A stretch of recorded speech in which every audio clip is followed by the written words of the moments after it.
Good evening everyone. मैं doctor Shyam Ranjan Pandey, assistant professor Vinoba Bhave University Hazaribagh Jharkhand, आप सभी का अपनी चैनल में हार्दिक स्वागत करता हूँ। सदा की भांति आज भी मैं आपके समक्ष एक महत्वपूर्ण विषय की व्याख्या सरल भाषा में करूँगा। आज का विषय आपके यूजीसी नेट एग्जामिनेशन के दृष्टिकोण से बहुत ही महत्वपूर्ण है। लगभग हर एग्जामिनेशन में आपसे इस विषय से संबंधित प्रश्न पूछा जाता है। आज के विषय का नाम रीत है। आप लोगों ने रीत के बारे में कहीं सुना होगा, लेकिन इससे संबंधित कुछ ऐसे प्रश्न भी पूछ दिए जाते हैं जिनको सॉल्व करने में आपको परेशानी होती होगी। तो आज मैं इस वीडियो में यह प्रयास करूंगा कि रीत का कॉन्सेप्ट आपको क्लियर करवा दिया जाए, ताकि इससे संबंधित आपका प्रश्न ना छूटे। तो रीत को संपूर्ण संसार में व्याप्त व्यवस्था का आधार माना जाता है। अर्थात संसार में जितनी भी व्यवस्थाएं हैं उन सभी का आधार रीत है। और वे व्यवस्थाएं कैसी हो सकती हैं? वे व्यवस्थाएं किसी भी प्रकार की हो सकती है, चाहे वो खगोलीय घटना की व्यवस्था हो, भौगोलिक व्यवस्था हो, भूगर्भीय व्यवस्था हो, मानसिक व्यवस्था हो या फिर नैतिक व्यवस्था हो।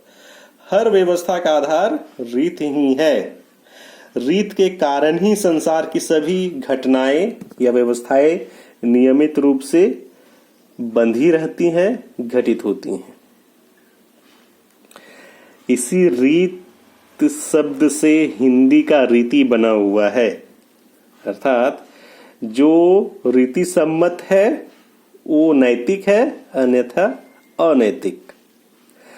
इससे प्रश्न आपसे पूछा जाता है। मुझे याद आ रहा है कि एग्जामिनेशन में यूजीसी नेट के एग्जामिनेशन में एक बार पूछा गया था कि रीत किसका आधार नहीं है।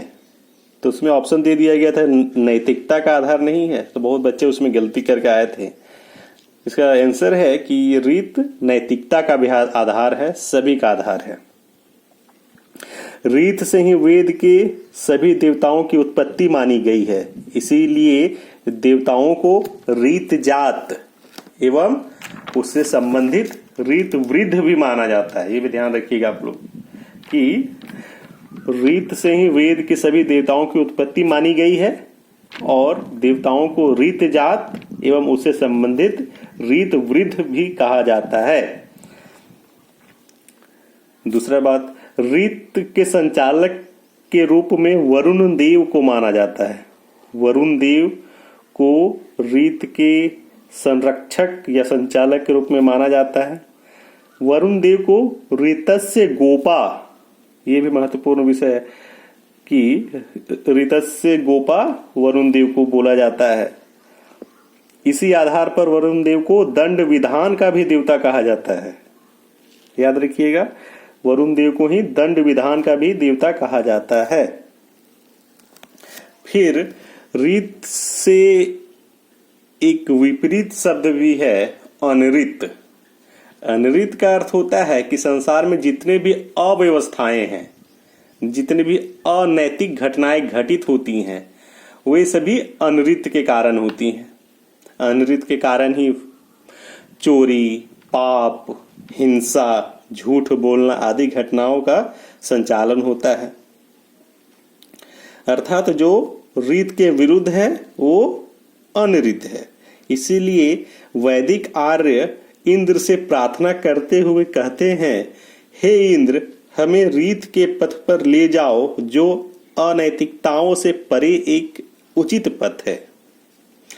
तो रीत की मोटी मोटी व्याख्या यही है और मेरा यह ऐसा मानना है कि यदि आप मेरे इस लघु वीडियो को ही अच्छे से सारगर्भित कर लेंगे, समझ लेंगे, तो रीत से संबंधित आपका एक भी प्रश्न नहीं छूटेगा।